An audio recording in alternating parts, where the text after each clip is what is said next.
গভীর শ্রদ্ধায় গাজীপুরের পিরোজআলীর নুহাশপল্লীতে পালিত হলো নন্দিত কথা সাহিত্যিক হুমায়ুন আহমেদের ১৪তম মৃত্যুবার্ষিকী।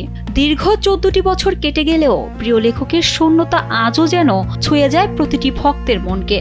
সকাল থেকেই কোরআনখানি, মিলাদ আর অশ্রুসিক্ত দোয়ায় মুখরিত ছিল নুহাশপল্লীর চারপাশ।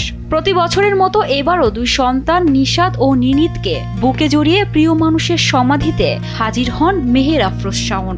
লিচুতলার সেই চেনা চত্বরে প্রিয় লেখককে স্মরণ করতে ভিড় জমান দেশের নানা প্রান্ত থেকে আসা ভক্ত ও পাঠকেরা। শুধুমাত্র আমরা নুহাশপল্লীর কর্মীরা মিলেই আমাদের জন্মদিন এবং মৃত্যুদিন একদম নিয়মিত পালন করেছে। শুধু করোনার একটি বছর পালন হয়েছে, আমি এসে পৌঁছাতে পারিনি। হুমায়ুন স্যারের এখানে আসছি কারণ হুমায়ুন স্যারকে স্মরণ করে এসেছি। আর উনি লেখক হিসাবে বলতে গেলে ভুল হবে, উনি মানুষ হিসাবে চমৎকার।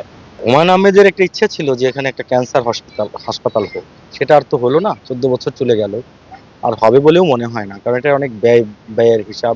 এ সময় প্রিয় লেখকের স্মৃতির উদ্দেশ্যে নুহাশপল্লীতে একটি উন্মুক্ত লাইব্রেরি করার আকুল দাবি জানান ভক্তরা। কিন্তু সেই দাবির পিছনে লুকিয়ে থাকা এক দীর্ঘশ্বাসের গল্প শোনালেন শাওন। করা হয়নি। আমাদের বাংলাদেশের মানুষের তো আসলে একটু স্বভাব খারাপ। আমরা সর্বসাধারণের জন্য উন্মুক্ত এক দুইবার করার চেষ্টা করেছিলাম। এরা বই নেয়, বই ফেরত দেয় না। কিন্তু আমি আজকের এই তার ১৪তম প্রয়াণ দিবসে একটা জোর দাবি জানাচ্ছি, সেটা হচ্ছে এই নুহাশপল্লীতেই যেন একটা লাইব্রেরি করা হয়,